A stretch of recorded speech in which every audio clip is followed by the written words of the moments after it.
Oh, c'est Ursule encore. On est le 20 octobre 2020. Alors, je viens sur la trompette aujourd'hui encore et je viens proclamer le retour de notre Seigneur Jésus-Christ. Amen. Soyez bénis. Je vais rendre grâce à Dieu qui me permet de pouvoir venir aujourd'hui apporter un message. Amen. Alors, aujourd'hui, on va voir la leçon 23 dans Apocalypse à votre portée. Et j'aimerais vraiment m'excuser auprès de vous. Et ces derniers temps, en tout cas, c'est difficile un peu pour moi de pouvoir venir apporter des messages à chaque jour. Amen. Mais gardez-moi dans vos prières pour que je puisse trouver une organisation, en tout cas adéquate, pour pouvoir apporter les messages à chaque jour comme le Seigneur me le demande. Amen.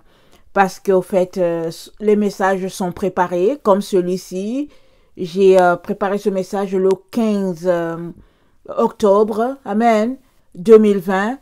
Mais bon, là, ce n'est qu'aujourd'hui que je vais l'apporter, Amen. Et donc, j'ai quand même des messages comme ça, préparés déjà. Et souvent, les charges sont telles que, au fait, bon, voilà, ça devient un peu compliqué. Mais, Amen, la priorité, c'est de pouvoir apporter les messages comme le Seigneur me l'a demandé.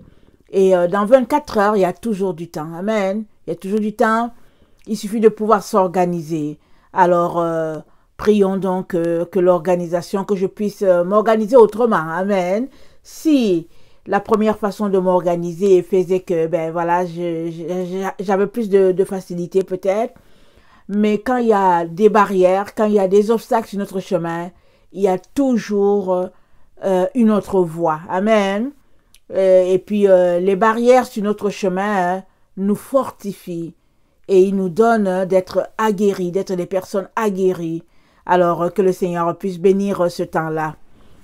Alors, aujourd'hui, je viens parler, comme j'ai dit, de Apocalypse à votre portée. Je parle de la leçon 23 et je parle des sceaux. Amen. Les sceaux sont-ils déjà ouverts? Alors, il y a souvent des personnes qui disent « Oh, les sceaux ne sont pas du tout ouverts. » Il y a d'autres personnes qui disent « Ah, les sceaux sont ouverts depuis longtemps. Hein. » Et que bon, finalement, on ne fait que... ben, disons que c'est ouvert et puis on ne sait pas. Il y a d'autres personnes qui disent « Non, les sceaux seront ouverts juste quand un groupe sera enlevé et puis les autres vont rester. » Les autres seront là dans la tribulation, c'est là que les sceaux vont s'ouvrir. Alors, que dit la Bible vraiment par rapport à tout cela? Mais si on se met à lire, amen, quand on se met à lire et qu'on regarde autour de nous, on peut au moins se rendre compte qu'il y a plusieurs sceaux qui sont déjà ouverts. Amen. Il y en a plusieurs qui sont déjà ouverts. Et même, peut-être même la totalité. Et que bon, s'ils sont déjà ouverts, il y a certains qui sont ouverts et qui attendent d'autres. C'est comme il y a des sceaux là, tu regardes, tu lis, et exemple, je vais lire Apocalypse 6, et puis vous allez voir de quoi je parle. Amen.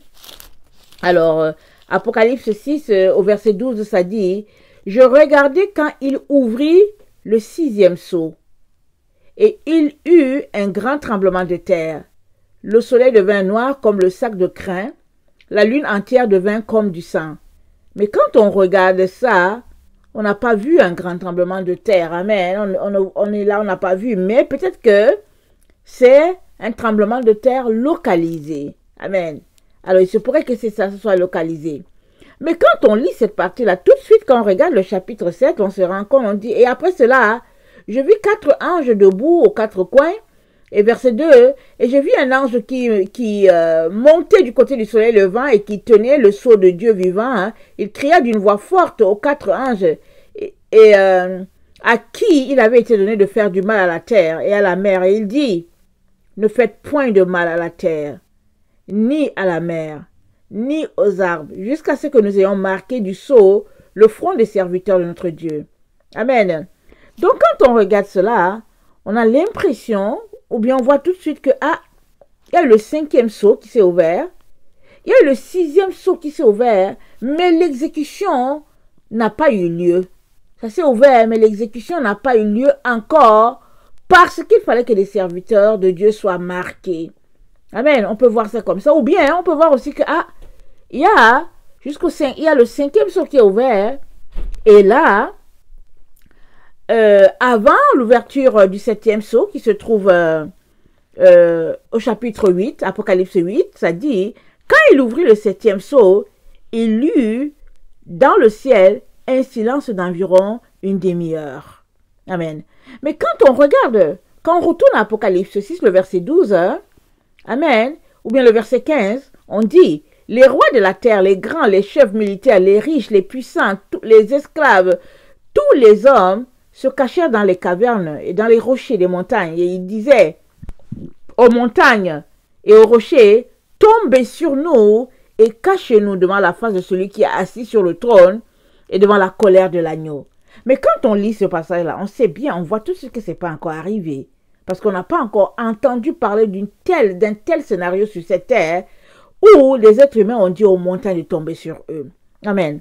Donc, à partir de là, on se rend compte que, en tout cas, il y a comme des sceaux qui sont ouverts, mais il y a des parenthèses. Il faut d'abord que certaines choses puissent s'accomplir, certaines étapes puissent s'accomplir pour que le sceau puisse se réaliser en totalité. Amen. Et puis, c'est Dieu qui connaît comment les choses vont vraiment, les séquences des choses. Ce qu'on doit comprendre, c'est que les sceaux ne sont pas ouverts de façon chronologique, même s'ils sont numérotés. Sceau 1, sceau 2, sceau 3, etc. Parce que il y a 7 sceaux, il y a 7 trompettes, il y a 7 jugements. Amen. Et quand on regarde, souvent on lit, on se dit, mais est-ce qu'ici c'est un sceau ou bien c'est une trompette? On se dit, c'est la trompette qui a sonné, et voilà tel mal qu'il y a eu, voilà tel fléau qu'il y a eu. Alors, je viens vraiment nous encourager à aller lire notre livre d'Apocalypse. C'est très agréable de lire Apocalypse. Parce que quand on lit, on est pris là-dedans. On veut savoir, on veut découvrir, on veut plus. Amen. Et puis bon, souvent quand on est mélangé, c'est mieux d'arrêter, d'aller prendre une pause. Amen. 30 minutes, 1 heure, et de revenir. Et après, on est plus rafraîchi. Et puis, souvent, le simple fait de prendre une pause, amen, ça nous donne d'avoir d'autres pensées, amen, d'autres compréhensions, je vais dire. Amen. Alors, il y a plusieurs sceaux qui sont déjà ouverts. Et on sait tout simplement que ça doit arriver. Amen. Le Seigneur l'a dit. Et nous sommes dans les temps de la fin, et ce serait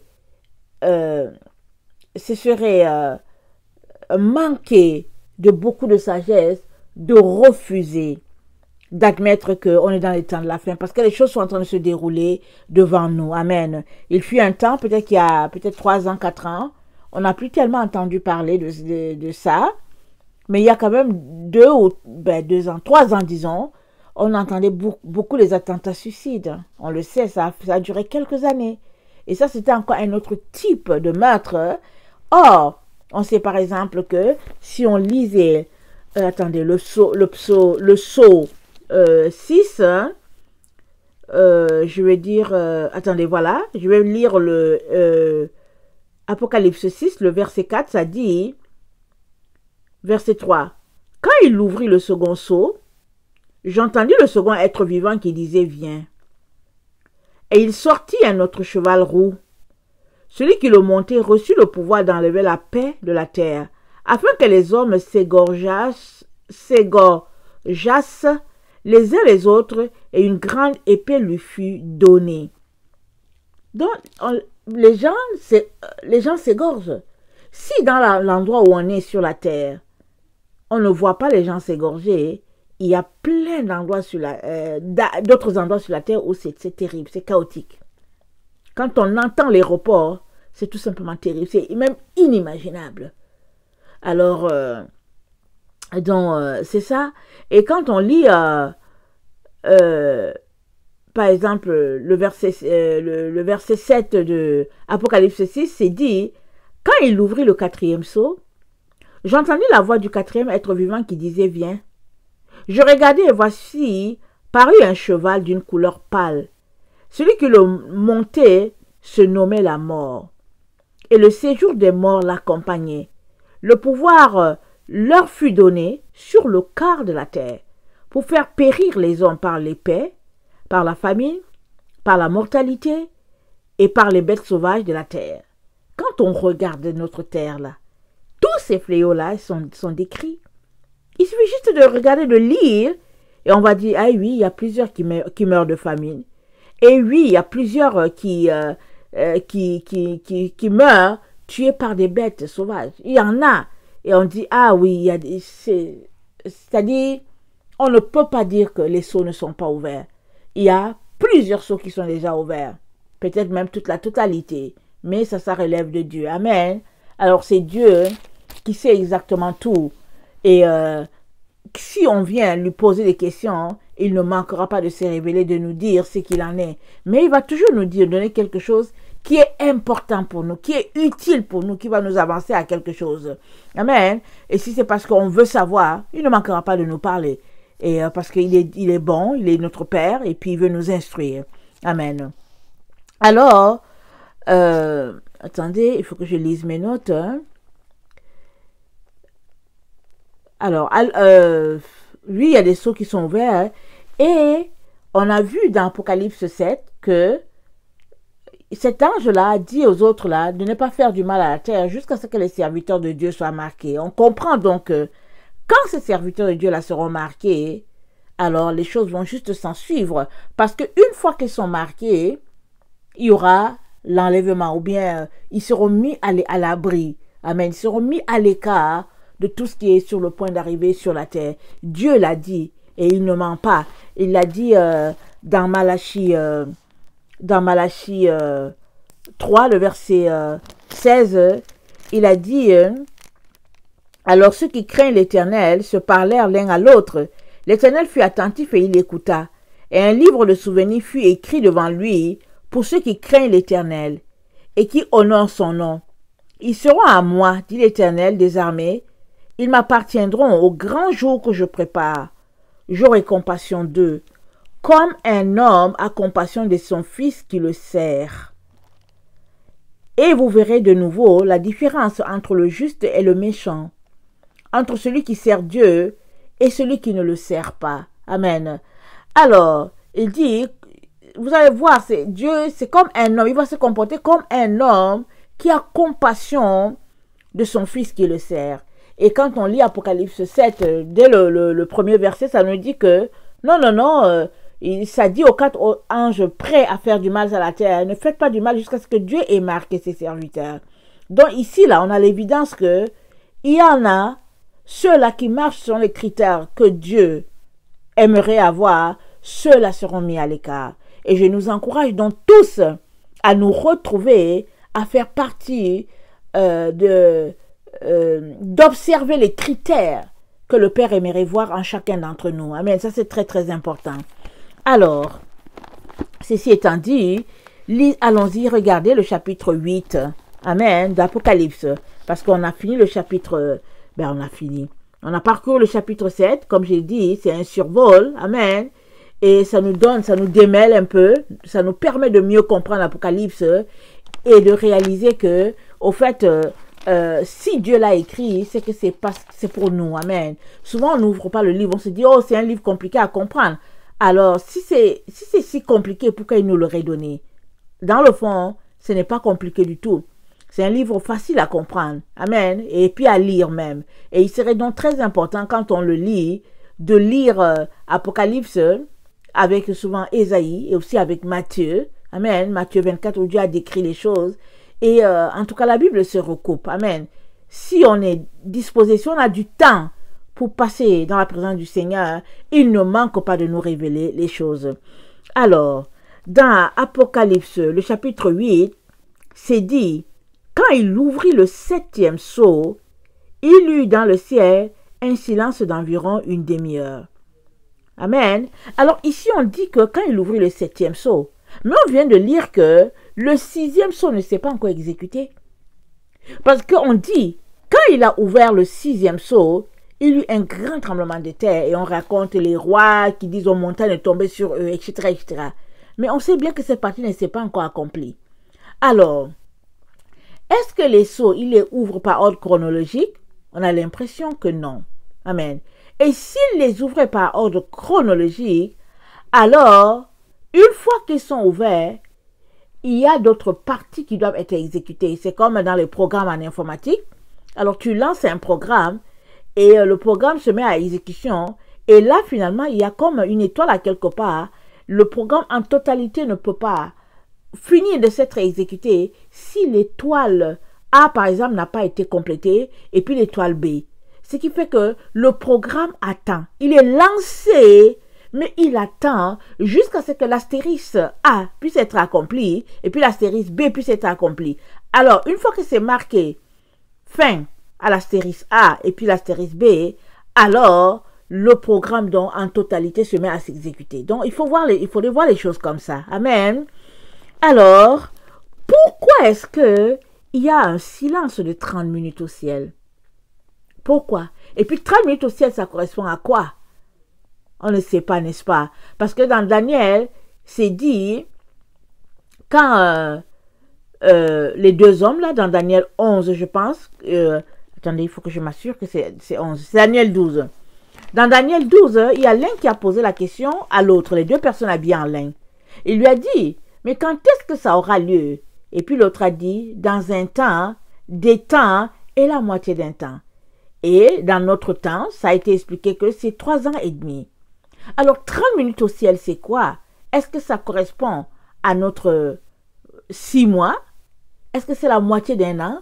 On ne sait pas, mais toujours est-il que il y a eu un silence au ciel pendant 30 minutes. Amen. Et l'apôtre Jean continue d'expliquer, je vis les 7 anges qui se tiennent devant Dieu, et 7 trompettes leur fut donnée. Alors les 7 anges sont devant Dieu, et ils ont en main 7 trompettes. Et un autre ange vint, et il se tint sur l'autel. Ayant un encensoir d'or, on lui donna beaucoup de parfums. Amen. Afin qu'il les offrît avec les prières de tous les saints sur l'autel d'or qui est devant le trône. Amen. Ici, on va s'arrêter un peu, ok? On va s'arrêter un peu ici. Alors, il y a un autre ange qui vint, et il se tint sur l'autel, et il y a un encensoir d'or, et on lui remet beaucoup de parfums afin qu'il puisse les présenter avec les prières des saints. Ici, là, on dirait que cet ange-là, il joue le rôle du sacrificateur. Amen. On voit bien qu'il joue le rôle du sacrificateur, parce que si on se rappelle bien, les consignes que Dieu a données à Moïse pour Lévi, ça, c'est les choses que Lévi faisait. C'est ce qu'il pratiquait. Amen. Et donc, il allait, il offrait les choses à l'autel d'or. Et en tout cas, Moïse l'avait entraîné à faire ce service-là.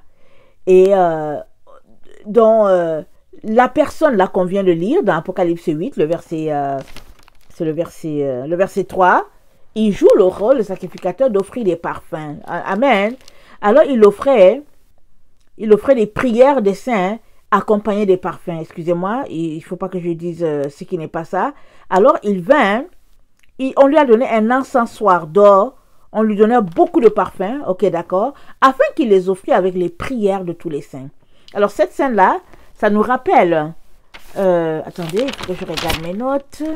Je pense que c'est dans Lévitique ou bien Exode. On va lire.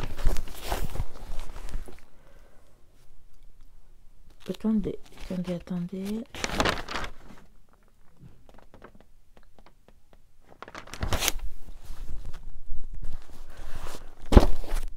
Ok, ok, d'accord. Donc, c'est dans Exode 30, le verset 1 à 10. Dans Exode 30. On va voir ce qui se passait là. Les consignes que l'Éternel a données, qui continuent de se passer au ciel. Amen. C'est pour cela que on ne peut jamais dire que l'Ancien Testament est passé. Parce que on est la génération de la fin. Et Dieu a dit à Daniel de garder ça secret jusqu'à la génération finale. Et nous sommes cette génération finale-là. Et alors que les choses sont en train de se dérouler pour les jugements de Dieu, on voit que il y a quelqu'un à l'autel en train d'offrir les prières avec des parfums. Alors, on ne peut pas dire que les choses sont passées. Alors, d'où ça nous vient que? Amen. Dans nos églises, d'où ça nous vient que? Parce que Jésus est mort, parce qu'il a tout payé, on n'a plus besoin de faire ces choses-là. D'où cela vient-il? On a la preuve ici que devant Dieu, les choses continuent de se passer comme il l'a expliqué. Parce que quand il a parlé à Moïse, il a dit à Moïse, fais-le exactement comme le modèle du ciel. Il a dit ça à Moïse. Donc voilà. Alors, Exode 30, le verset 1 à 10. Tu feras un autel pour brûler des parfums, et tu le feras de bois d'acacia. Sa longueur sera d'une coudée, et sa largeur d'une coudée. Il sera carré, et sa hauteur sera de 2 coudées. Tu feras des cornes qui sortiront de l'autel. Tu feras des cornes qui sortiront de l'autel. Tu le couvriras d'or pur, le dessus, les côtés, tout autour, et les cornes, et tu y feras une bordure d'or tout autour. Tu feras au-dessus de la bordure 2 anneaux d'or aux 2 côtés, et tu en mettras aux 2 côtés pour recevoir les barres qui serviront à la portée. Tu feras les barres de bois d'acacia, et tu les couvriras d'or. Tu placeras l'autel en face du voile, c'est dans le tabernacle, amen. Le voile ça sépare le lieu saint du lieu très saint, amen. Tu placeras l'autel en face du voile, qui est devant l'arche du témoignage, en face du propitiatoire, et on sait que l'arche du témoignage, il y avait les 10 commandements, il y avait le pain, amen, il y avait la verge de Aaron à l'intérieur, et tout cela, ça représentait notre Seigneur Jésus-Christ, amen. Alors, voilà, et en face du propitiatoire qui est sur le témoignage, et où je me rencontrerai avec toi. Aaron, il fera brûler du parfum odoriférant, et il en fera brûler chaque matin lorsqu'il préparera les lampes. Il en fera brûler aussi entre les 2 soirs, lorsqu'il arrangera les lampes. C'est ainsi que l'on brûlera à perpétuité du parfum devant l'Éternel parmi vos descendants. À perpétuité. Donc Dieu n'a jamais dit que ça s'arrêtait à l'Ancien Testament et que dans le Nouveau Testament, on n'avait pas besoin de faire ça. Il a dit à perpétuité. À perpétuité. Comment comprendre? Comment expliquer que on a enlevé cette fonction-là? Amen. Comment? Alors, nous, qui nous disons évangéliques, qui connaissons, on a dit Jésus est mort, on n'a plus besoin de ces choses-là. Or, si on regarde bien, il y a quand même les églises qui continuent de les faire. L'église orthodoxe, l'église catholique. On a beau leur reprocher plein de choses qu'ils font qui ne sont pas correctes, comme dans plusieurs églises sur la terre. Amen. Il y a quand même cette pratique-là qu'ils continuent d'observer parce que ça ne leur vient pas d'eux-mêmes. Ça vient de Dieu le Père. Amen. Alors, l'autre partie, Exode 30, le verset 33 à 40. Quiconque en composera de semblable, attendez, je vais commencer à lire peut-être, attendez, à 31. Tu parleras aux enfants d'Israël et tu diras, ce sera pour moi l'huile de l'onction sainte parmi vos descendants. On n'en répandra point sur le corps d'un homme, et vous n'en ferez point de semblable dans les mêmes proportions. Elle est sainte, et vous la regarderez comme sainte. Quiconque en composera de semblable ou en mettra sur un étranger sera retranché de son peuple. L'Éternel dit à Moïse, prends des aromates, du stacté, de l'ongle odorant, de l'ongle odorant, du galbanum et de l'encens pur, en partie égale. Tu feras avec cela un parfum composé selon l'art du parfumeur. Il sera salé, pur et saint. Tu le réduiras en poudre et tu le mettras devant le témoignage dans la tente d'assignation, où je me rencontrerai avec toi. Ce sera pour vous une chose très sainte. Vous ne ferez point pour vous de parfum semblable dans les mêmes proportions. Vous le regarderez comme saint et réservé pour l'Éternel. Quiconque en fera de semblable pour le sentir sera retranché de son peuple. Amen. Donc, il y a un parfum spécial pour ces cultes-là. C'est pour cela que quand vous finissez de sentir le parfum ou bien l'encens, par exemple à l'église catholique, quand tu finis de le sentir, tu sais que, en tout cas, c'est d'une qualité supérieure. Parce qu'il le fabrique tel que le Père a dit de le fabriquer, parce qu'il dit ce sera pour l'éternel. Personne d'autre ne va en fabriquer, ce sera pour l'éternel. Alors, maintenant, retournons à notre texte. Attendez, il y a une autre partie, c'est Lévitique 40, le verset 22 à 32. Lévitique 40. Lévitique 40, le verset 22, excusez-moi, à 32.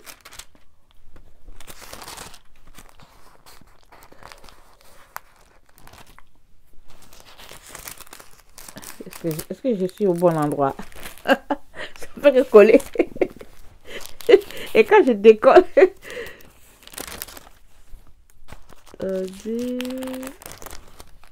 on dirait que c'est pas Lévitique 40. Hein? Ok, c'était pas 40. On va regarder pourquoi est-ce que j'ai mis 40. Ça doit être peut-être Exode 40. Excusez-moi. Ah oui, c'est Exode 40. Donc voilà. Exode 40. 22 à 32. Alors, il plaça la table dans la tente d'assignation, parlant de Moïse, du côté septentrional du tabernacle, en dehors du voile, et il y déposa en ordre les pains devant l'Éternel, comme l'Éternel l'avait ordonné à Moïse. Il plaça le chandelier dans la tente d'assignation, en face de la table, au côté méridional du tabernacle. Et il en arrangea les lampes devant l'Éternel comme l'Éternel l'avait ordonné à Moïse. Il plaça l'autel d'or dans la tente d'assignation devant le voile et il fit brûler le parfum odoriférant comme l'Éternel l'avait ordonné à Moïse. Amen. Il plaça l'autel d'or dans la tente d'assignation devant le voile et il y fit brûler le parfum odoriférant, comme l'Éternel l'avait ordonné. Donc, il y avait une façon de faire ce parfum-là, de le brûler, parce que c'était d'une agréable odeur à notre Dieu. Et il a dit à Israël, il dit que ça, c'est des choses que vous allez faire de manière perpétuelle. Amen. Ok, regarde, retournons à notre texte alors. Alors, Apocalypse 8, quand il ouvrit le 7e sceau, il eut dans le ciel un silence d'environ une demi-heure, et je vis les 7 anges qui se tiennent devant Dieu, et 7 trompettes leur furent données. Et un autre ange vint, et il se tint sur l'autel. Rappelons-nous les textes qu'on vient de lire, l'autel. Ayant un encensoir d'or, l'autel d'or, regardez ce qu'on vient de lire, on lui donna beaucoup de parfums, afin qu'il les offrit avec les prières de tous les saints sur l'autel d'or qui est devant le trône. Amen. Alors, il se pourrait que, est-ce que les 30 minutes, ce serait qu'on est sur la terre en train de prier parce qu'il y a une situation grave, on est en train de prier, et puis, donc, là, le Seigneur est là en train d'apprécier nos prières, parce que c'est quelque chose de saint, et quand on présentait ça, Amen, Dieu a dit, il a donné les consignes, il a dit que ce parfum-là, c'est juste pour moi, et on sait que nos prières, ce sont nos prières qui sont présentées à Dieu, avec ce parfum-là, d'agréable odeur, Amen, et ça, ici, on est dans une situation de ciel, là, on est dans la présence de Dieu, Amen. Alors, est-ce que les 30 minutes de silence, c'est dû à ça? Ou bien, est-ce que c'est parce qu'il y a quelque chose de grave qui va arriver sur la terre et que le cœur, on est là, c'est-à-dire que le ciel est calme et tout. Mais pourquoi le ciel est-il calme? Pourquoi les 30 minutes? Les 30 minutes, ça correspond à quoi?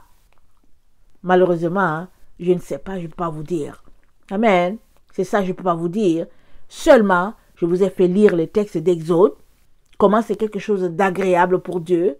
Comment ça fait partie du culte de Dieu.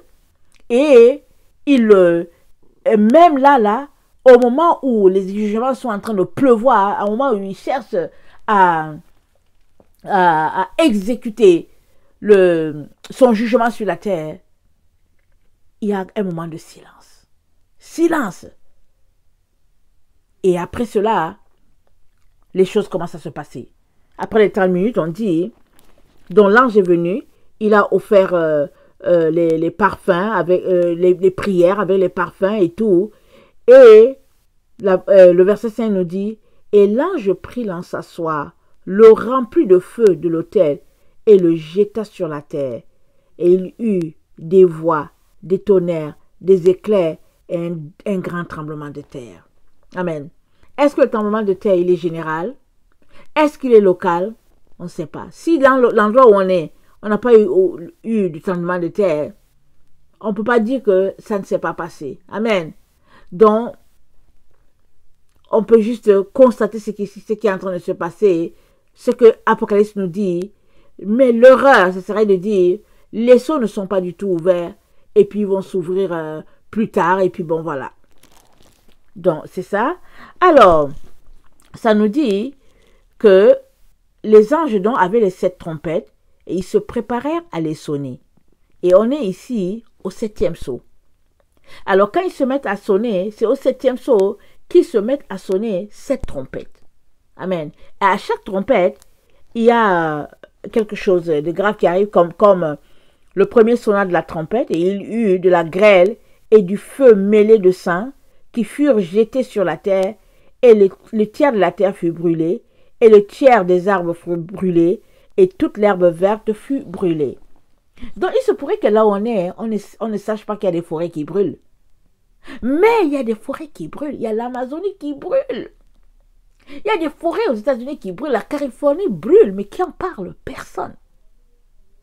Or, ici, là, ça nous parle très bien que, voilà, voilà, il y a des feux. Donc, il ne faut pas forcément qu'on pense que quand le seau est ouvert, ou bien quand la trompette est sonnée, et que le malheur arrive, il ne faut pas forcément qu'on pense que ce sera sur toute la terre. Dieu peut le faire de manière localisée. Il peut aussi faire que ce soit sur toute la terre, comme le grand tremblement qui est décrit ici dans Apocalypse 6, à partir du verset 12. Quand on lit ça, on a l'impression que c'est un tremblement de terre, planétaire. Amen. Donc, voilà. Alors, quand il ouvrit, il s'est dit, le second ange sonna la trompette, et quelque chose comme une grande montagne embrasée par le feu fut jetée dans la mer, et le tiers de la mer devint du sang. Est-ce qu'on a déjà vu ça? Est-ce qu'on a déjà entendu? Est-ce que le journaliste a déjà répertorié quelque chose de ce genre? On n'a pas entendu peut-être, mais peut-être que ça s'est passé. On dit, et le tiers des créatures qui étaient dans la mer et qui avaient vie mourut, et le tiers des navires périt. Amen. Et on sait tous qu'aujourd'hui, vous n'êtes pas sans ignorer que les poissons, les baleines, la flore dans la mer, tout cela est détruit. Il y a plein de reportages. On est loin d'imaginer ce qui se passe.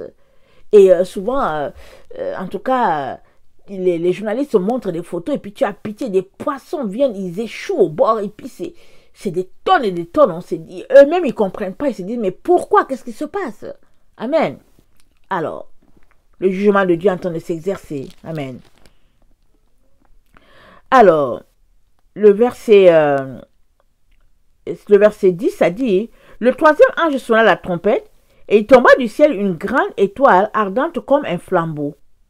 Et elle tomba sur le tiers des fleuves et sur les sources d'eau. Et le nom de cette étoile est absinthe.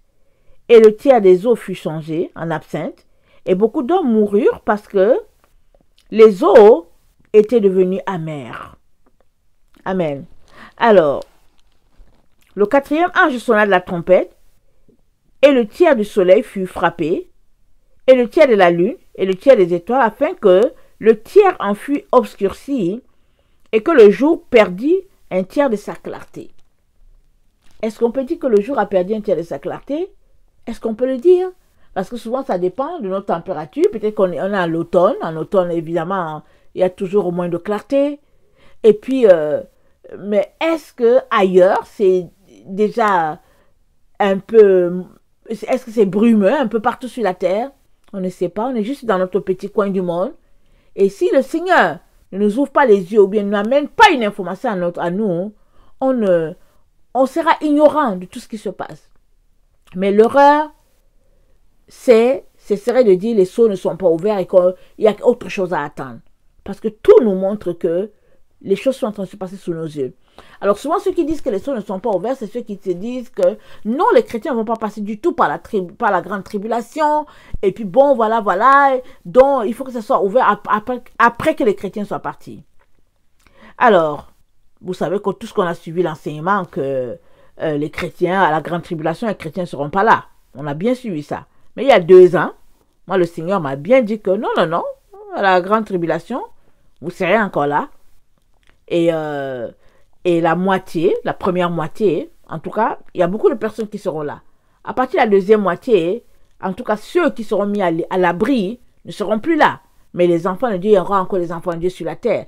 Tant il est vrai qu'aujourd'hui, quand on sonne la trompette, on dit aux gens, préparez-vous. Il y a beaucoup d'enfants qui continuent leur vie. Et puis pour justifier, ils te diront comment il faut que je vive. Alors ceux-là, ils vont se réveiller quand il y a un groupe qui sera mis à l'abri, quand il y aura cet enlèvement, quand il y aura un phénomène, quelque chose qui va frapper, quelque chose de fort, ça va réveiller les gens. Parce que ce phénomène-là, quand ça va arriver, Jésus ne va pas descendre. Non, il ne va pas descendre, mais la Bible nous dit que il va venir sur les nuées. Tout œil le verra, même ceux-là qui l'ont percé. Ils vont le voir sous le nuée. Et il n'y a pas un endroit sur la terre qui ne pourra pas voir cet événement-là. Parce que Jésus l'a dit, tout le monde va voir. Peu importe l'endroit où tu seras, tu vas voir cet événement. Mais comment est-ce que ça sera? C'est au-delà de notre compréhension. Parce que là où nous sommes, ici en Amérique du Nord, on ne voit pas ce qui se passe en Afrique. On ne voit pas. Et ceux qui sont en Afrique ne voient pas ce qui se passe en Europe. Et ceux qui sont en Europe ne voient pas ce qui se passe en Océanie. Mais comment les choses vont-ils se passer pour que tout le monde puisse voir? Alors ça relève du mystère de Dieu et de sa puissance et de sa grandeur. Alors tout le monde va voir le Christ venir sur les nuées pour ravir ceux-là qui lui appartiennent. Amen. Alors, continuons. Alors, le verset 13, « Je regardais et j'entendis un aigle qui volait au milieu du ciel. » Il y a un aigle qui volait, disant d'une voix forte, « Malheur, malheur, malheur aux habitants de la terre, à cause des autres sons de la trompette des 3 anges que les 3 anges vont sonner. » À cause de la tempête que les 3 anges vont sonner, malheur, malheur. Alors, et puis il parle de quels 3 anges? Apocalypse 14 présente les 3 anges. Amen. Ça dit, Apocalypse 14, le verset 6. « Je vis un autre ange qui volait par le milieu du ciel, ayant un évangile éternel pour l'annoncer aux habitants de la terre. » Amen. Il est présenté. Alors Jean le voit, mais on est déjà dans le temps où on est appelé à vivre par l'évangile éternel. Et dans cet évangile éternel-là, ce qui est proclamé, c'est que nous devons craindre Dieu, nous devons lui donner gloire, parce qu'on est dans le temps de son jugement. Donc voilà le message d'un des anges là. Et il nous est dit, il faut faire attention. Quand il va sonner la trompette là, ça sera grave. Et le deuxième ange, il dit, elle est tombée. Il parle de la chute de Babylone, comment Babylone est tombée. Et le troisième ange nous parle de le fléau qui arrive à tous ceux-là qui adorent l'image de la bête. Amen. Et puis, l'apôtre Jean nous dit, malheur, malheur aux 3 anges là. Quand ils vont sonner leur trompette là, c'est malheur. Donc maintenant, parmi ces 3 anges là, donc, le chapitre 9 nous dit le 5e ange, parce que le 5e ange, il fait partie, parce qu'on a déjà lu ce que les 4 ont fait, et il reste 3 autres. Donc le 5e ange qui sonne sa trompette, il sonne la trompette, et c'est une étoile qui tombe du ciel. Alors, et ça nous est dit que la clé du puits de l'abîme a été donnée à cette étoile-là qui est tombée. Alors, ça peut être une étoile, non, pas ça peut être, une étoile, ça fait référence à des personnes, amen, à une personne, une étoile, amen. Alors, il y a une étoile qui est tombée, amen. Alors, ça nous dit, le verset 2, et elle ouvrit le puits de l'abîme, et il monta du puits une fumée comme une fumée d'une grande fournaise, et le soleil et l'air furent obscurcis par la fumée du puits. Amen. Et si on regarde le verset 11, le chapitre 9, le verset 11, ça nous dit, parlant de cette étoile-là, elle avait sur elle comme roi, attendez, non. Ça nous dit que cette étoile-là, c'est le roi, c'est l'étoile ou bien l'ange de l'abîme appelé Apollyon ou Abaddon. Amen. Donc, cette étoile-là, amen, qui est tombée, c'est une personne, amen, et il a été couronné ange de l'abîme par notre Dieu. Ça, c'est le nom qu'on lui a donné, et puis son nom, c'est Apollyon. Amen. Alors, regardons un peu. Son nom, c'est Apollyon.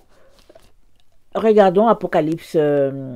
Attendez, il faut que je regarde mes notes. Attendez.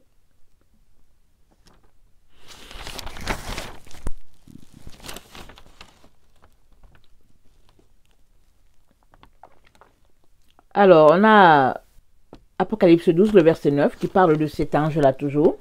Apocalypse 12, le verset 9, ça dit ceci. Et il fut précipité le grand dragon, le serpent ancien appelé le diable, et Satan, celui qui séduit toute la terre, il fut précipité sur la terre, et ses anges furent précipités avec lui. Regardons Apocalypse 17, le verset 8. Ça nous dit ceci. La bête que tu as vue était, et elle n'est plus, elle doit monter de l'abîme, et aller à la perdition.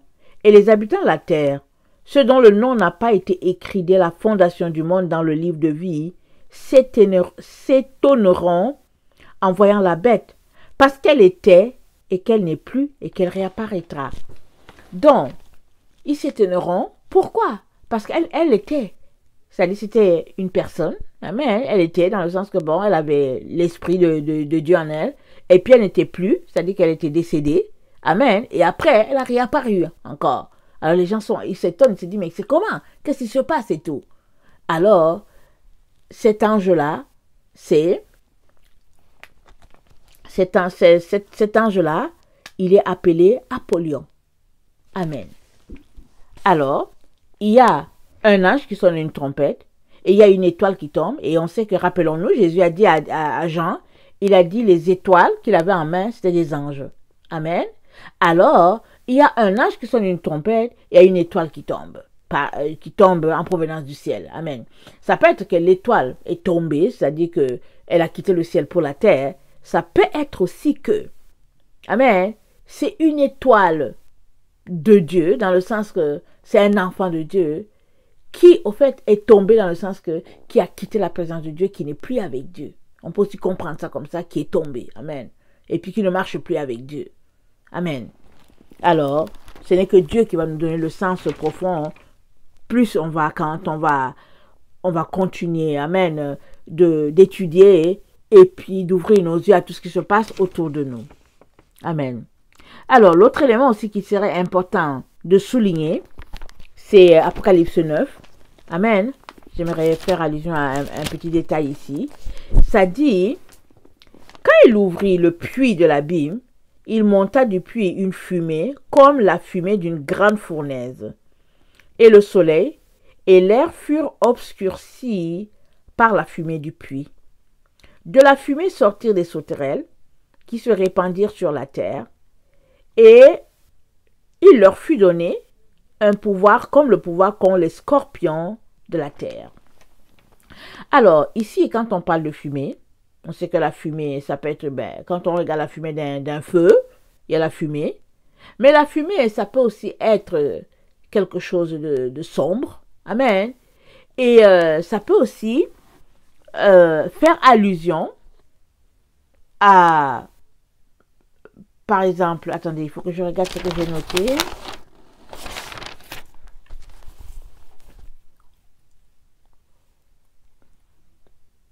Voilà, ça peut être du nuage, ça peut être de la boucane, et ça peut aussi faire référence à une rumeur. Amen.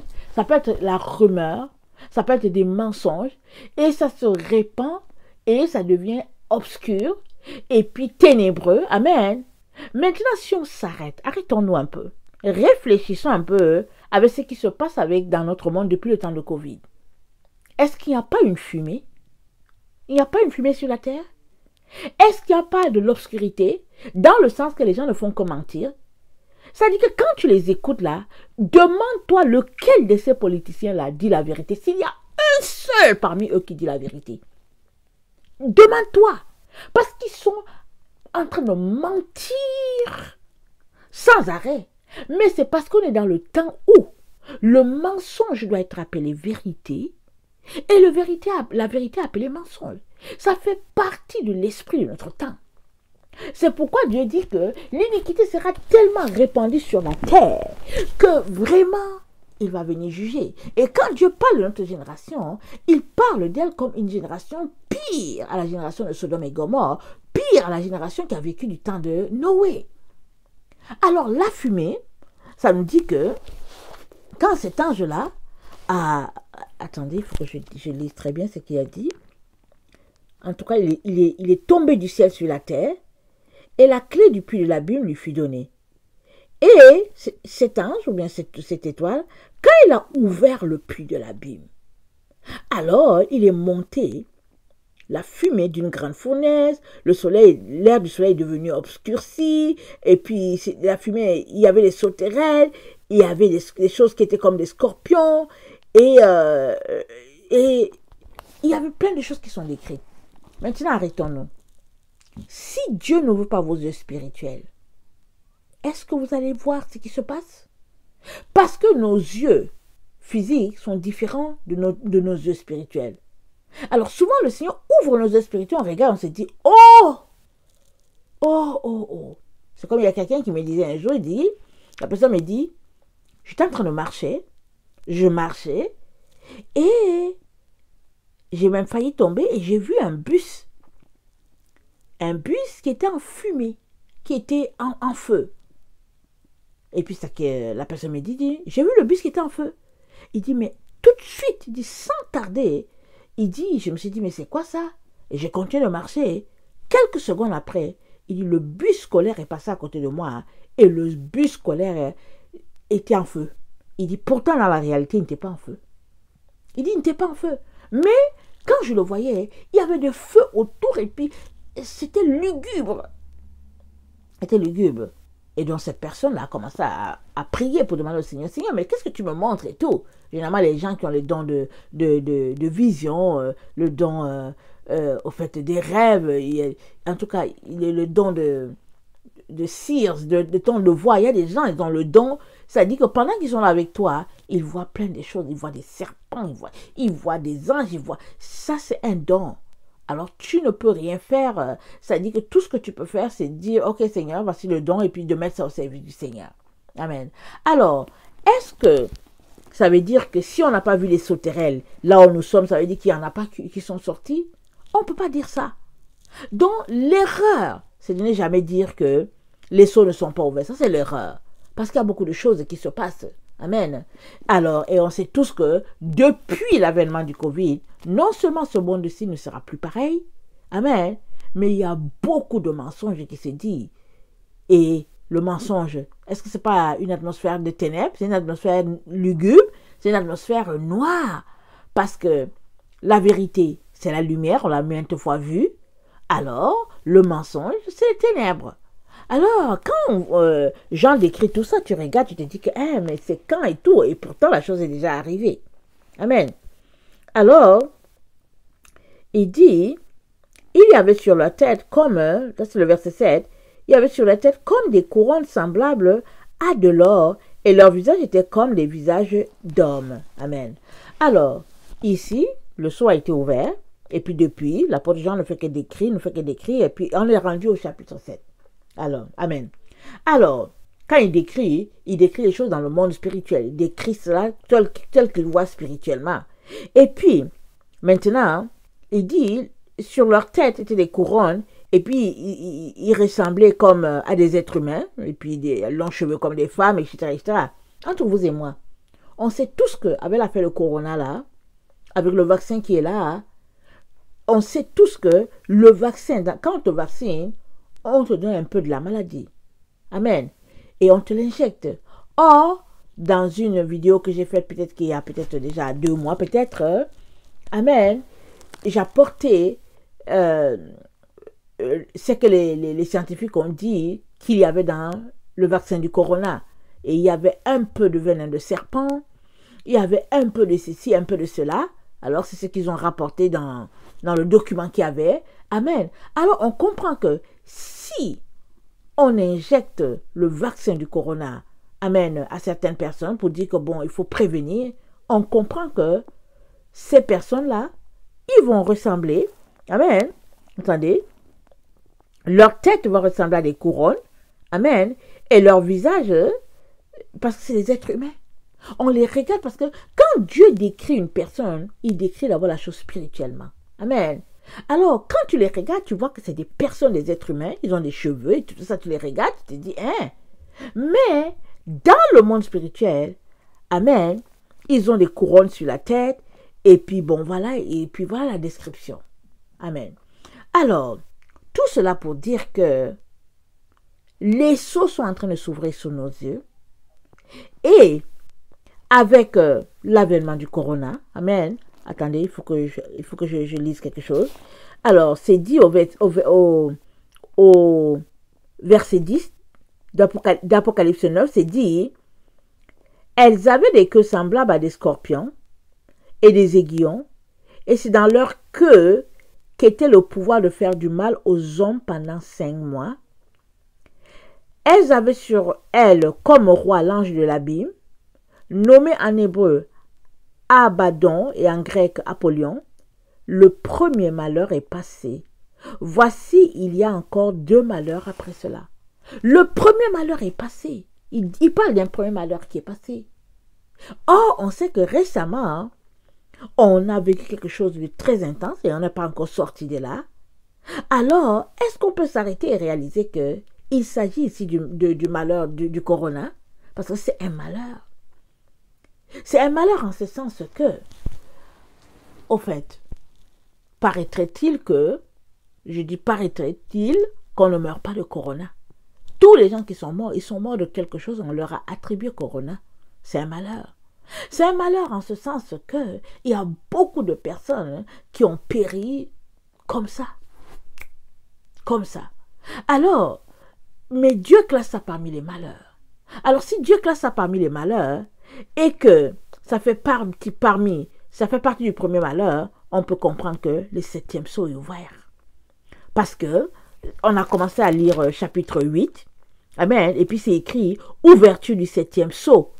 Cet ange avec 7 trompettes, les 6 premières trompettes, on parle des 6 premières trompettes. Pourquoi est-ce qu'on ne parle pas la 7e? Amen. Parce qu'on va voir à quelque part que on dit le 6e ange, attendez, on va pas, attendez, je ne vais pas me mélanger. Ok, on va s'arrêter là. Amen. Je ne vais pas me mélanger parce qu'il ne faut pas que je vous mélange, parce qu'on va voir ça par étape, par étape. Alors, ici donc, l'ange, il sonne sa trompette, amen, et, attendez, c'est pas ça. Ici donc, les 7 anges sont devant Dieu, prêts à sonner leur trompette, et on a fait passer ange 1, 2, 3, jusqu'à 5.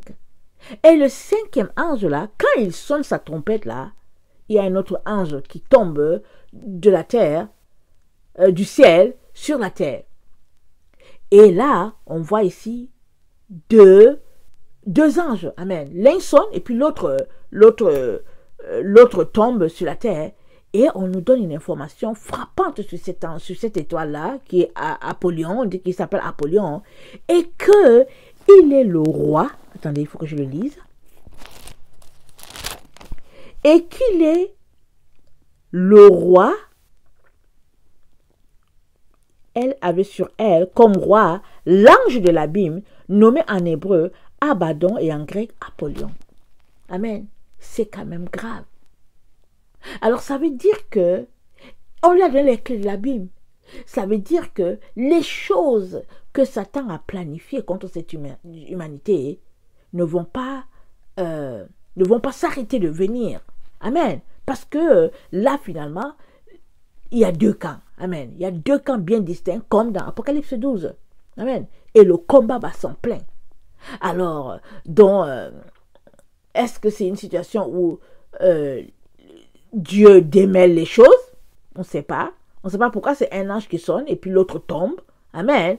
Parce qu'ils sont supposés travailler ensemble, puis ils sont des anges. Mais l'information qu'on a, c'est que l'un qui sonne la trompette, il le sonne au nom de Dieu. Et l'autre qui tombe, au fait, c'est le son de la trompette qui a fait tomber l'autre. Le son de la trompette a fait que l'autre ange est tombé. Amen. Du ciel sur la terre. Alors, comme je l'ai dit, ça peut être que il est tombé dans le sens que il a quitté l'espace céleste.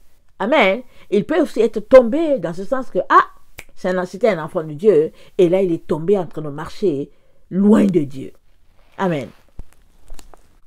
Alors, on nous dit qu'il y a deux autres malheurs qui arrivent et on vient de voir le premier malheur et le premier malheur, attendez, il faut que je note ce que j'ai écrit. Donc, le corona là, la crise du corona là, c'est le premier malheur. C'est le premier malheur qui s'est annoncé sur notre terre. Amen. Donc, le premier malheur, amen, vient de passer, ça nous dit, et on sait qu'il y a le deuxième malheur qui arrive. Amen. Alors, si on regarde, amen, parce que je vais m'arrêter là et puis je vais reprendre la partie demain.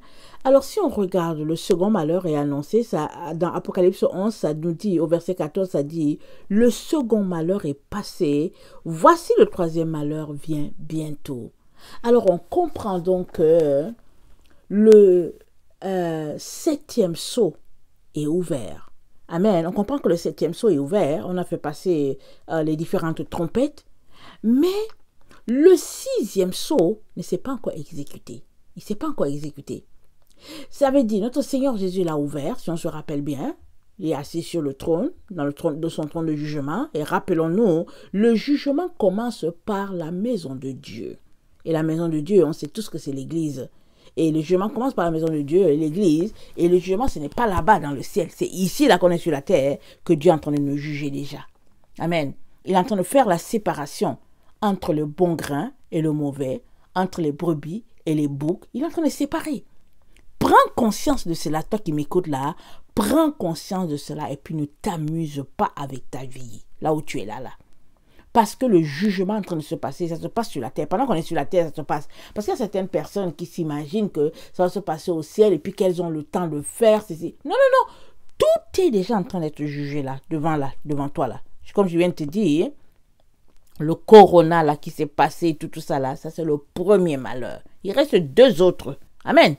Alors tu ferais mieux de prendre tes jambes à ton cou, de quitter le monde, de quitter les choses du monde que tu aimes là. Les perruques sur ta tête, les pantalons par-ci, les valeurs du monde, les choses du monde que tu aimes là. Tu ferais mieux de ramasser tes pieds là et puis de fuir. Parce que au deuxième malheur, comme on l'a lu, comme on vient de le lire rapidement, dans Apocalypse 11, le verset 14, ce malheur-là, c'est dit après la mort et la résurrection des deux témoins. Or, eux là, ils vont apparaître bientôt. Pourquoi? Pourquoi vont-ils apparaître bientôt? Parce que on est dans les temps qui annoncent la dernière semaine de Daniel. Officieusement, on peut dire que la grande tribulation a commencé, mais officiellement, quand les deux témoins de la fin vont déclarer, vont annoncer, amen, leur entrée sur la scène, tout le monde va savoir que ils sont là pour prophétiser pendant 1260 jours. Amen. Parce que c'est 3 ans et demi. Amen. Et là, ceux-là qui lisent leur Bible vont savoir que les deux témoins à la fin sont là. Mais le problème est ceci. Parce qu'avec tout ce qui se passe là, là où il y a les restrictions, là où il y a ceci, là où il y a cela, est-ce que tu sauras d'où ils vont venir? S'ils viennent des Philippines, s'ils viennent de l'Afrique, comment sauras-tu? Il se pourrait que l'information te parvienne quand ça fait il y a 2 ans qu'ils sont en train de prophétiser. Qu'est-ce que tu en sais? Alors, comme les choses ne sont pas toujours, comme on n'a pas toujours de l'information, il est très très important de s'apprêter, de prier, de supplier le peuple et de dire Seigneur, dans quel temps sommes-nous? Est-ce que ce qu'elle dit là, c'est ça? Parle-nous. Mais l'erreur, c'est de marcher comme si tu as le contrôle de tout et finalement te retrouver vraiment à passer à côté de ta vie. Parce que Jésus a dit quoi? Que sert-il à l'homme de gagner le monde entier s'il devait perdre son âme? Que te sert-il, toi là, si tu refuses vraiment de t'arrêter d'obéir à Jésus alors qu'il te dit de marcher sur une certaine voie? Que te sert-il alors de marcher sur la voie de ta volonté alors que le Père est en train de juger ses enfants en ce moment-ci sur la terre? À quoi cela te sert-il? Tu seras banni de sa présence. Parce que la Bible nous dit que Dieu ne dédaigne pas un cœur brisé et contrit. Dieu ne dédaigne pas cela. Dieu n'est pas en train de chercher qui prêche le mieux, qui fait des prouesses. Non, non, non. Il cherche qui est celui-là qui a un cœur brisé, un cœur contrit. Qui est celui-là qui vient devant lui dans l'humilité, dans la supplication, et Dieu va l'aider, amen, à se retrouver dans sa présence. Parce que nous sommes venus du Père. Nous avons été corrompus sur la terre, mais il est très important qu'on comprenne que dans le ciel, il n'y a aucune corruption. Et si on veut y retourner, il est très très important qu'on puisse se dépouiller de toute souillure, de toute corruption, de manière à ce que nous soyons conformes, amen, aux citoyens du ciel. Parce que nous prions que ta volonté soit faite sur la terre comme au ciel. Il est important que notre vie sur la terre soit le reflet du ciel, amen. C'est-à-dire que si on était au ciel, on serait en train de vivre la même vie là qu'on est en train de vivre sur la terre. Si c'est ça, il est donc très important qu'on puisse s'apprêter. Amen. Que le Seigneur bénisse sa parole, qu'il nous donne vraiment de nous examiner, amen, et de venir devant lui dans les pleurs, dans les larmes pour lui demander de nous aider. Amen. Et aussi, si tu ne connais pas le Seigneur, je viens te dire que Jésus-Christ est le seul chemin, la seule vérité et la seule vie. Il n'y a pas un autre chemin. Amen. Alors, Mahomet ne peut pas te sauver. Bouddha, Confucius et tout, personne ne peut te sauver. Et il n'y a pas de sécurité dans ce monde. Il est donc très important que tu mettes ta vie en sécurité. Il est très important que tu puisses te soucier de ton âme. Ça, c'est très important. Parce que l'âme ne périt pas. Elle ne périt pas. Tout ce qu'elle peut faire, c'est d'être séparée de Dieu. Mais l'âme ne périt pas. Alors, je viens t'encourager encore à venir devant Dieu, à le supplier, à pleurer, à gémir devant lui, et il te fera grâce. Amen. Que le Seigneur bénisse sa parole. Je vous aime beaucoup, et Dieu davantage. Maranatha, soyez bénis. Amen. Amen.